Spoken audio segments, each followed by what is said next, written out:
Bryant Woods, the PTA, like they've really been advocating for another portable because their school is so small. So some of that is a consideration. I've been out to Bryant Woods several times and have spoken to the principal. Bryant Woods has a specific problem, and that's the site itself.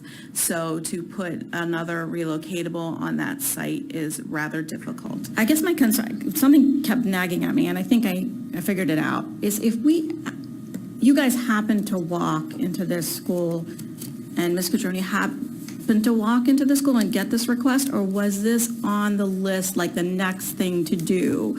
And then that's... Ms. brought that up last meeting. Yeah, she had brought it up at the last meeting, and in the attachment to, there is a request from Bryant Woods to add 3 additional relocatables. Regardless of any request from board members, Right. there's a level of subjectivity Right. and objectivity. Right. So we're hoping that we will bring forward the level of objectivity based upon the data which we have. Sure. Then we can entertain community needs, which would have That's that right. level of subjectivity. I think since we've had this discussion based on Ms. Cotronio's question and therefore request, there is the possibility now, based on actions, if you do not demolish, that there could be an additional relocatable placed somewhere. I understand the concerns with inequity and the Me Too. Bryant Woods, this was an issue last year because they've had unexpected growth. It's a lot of resales, things that you can't project. You don't know when a neighborhood is going to turn over, and that is not going to slow down. So it started last year. As PTAC president, I was involved in it, trying to help them advocate, and so it has gotten worse with this year with their capacity issues.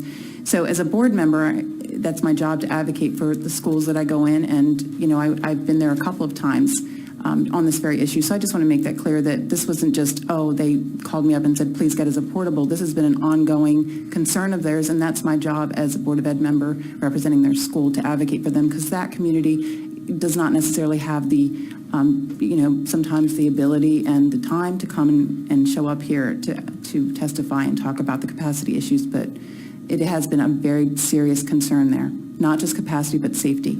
Okay, so we have a motion by Ms. Coombs and a second by Ms. Taj to approve the relocatable classrooms board report as presented.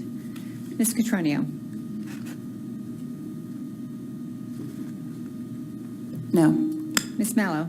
Yes. Ms. Coombs. Yes. Ms. Ellis. Yes. Dr. Wu. Not here. Oh, sorry. Ms. Delmont Small. No. Ms. Taj. I'm going to say yes, and I hear you too, Vicki, but I think this would create a problem to not follow and not have them be able to justify how they do the process, but I do hear you.